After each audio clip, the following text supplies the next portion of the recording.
2025-2026 অর্থবছরের জন্য 7,90,000 কোটি টাকার বাজেট অনুমোদন করেছে উপদেষ্টা পরিষদ।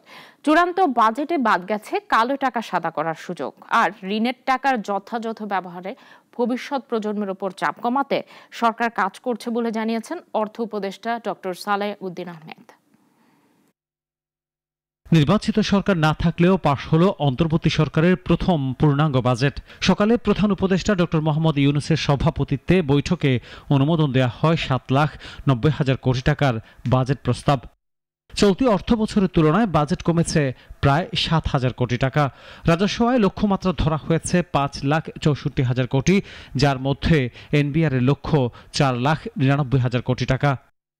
সচিবালয় বিকালে এক সংবাদ সম্মেলনে অর্থ উপদেষ্টা ডক্টর সালেহ উদ্দিন আহমেদ জানিয়েছেন, ফ্ল্যাট কেনা ও ভবন নির্মাণে অপ্রদর্শিত আয় ব্যবহারের সুযোগ বাতিল করা হয়েছে।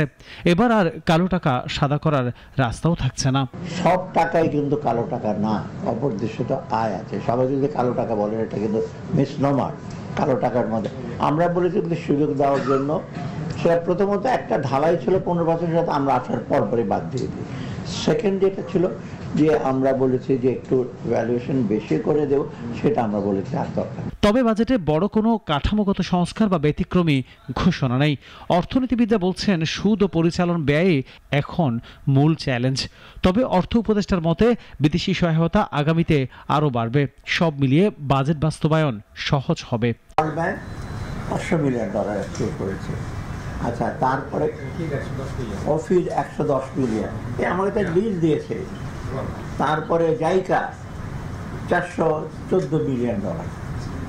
তারপরে এখানে আছে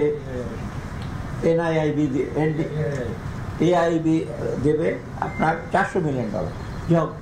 ইতিমধ্যে এটা কিন্তু জাস্ট একেবারে হাল নাগাদ খবর যে অর্থায়নটা যেটা এসছে, মেইনলি এটা budget support. NBR chairman Abdur Rahman Khan বলেন, তবে 30% সঙ্গে অতিরিক্ত আরও 10% আয়কর দিলে আয়ের বৈধতা মিলবে।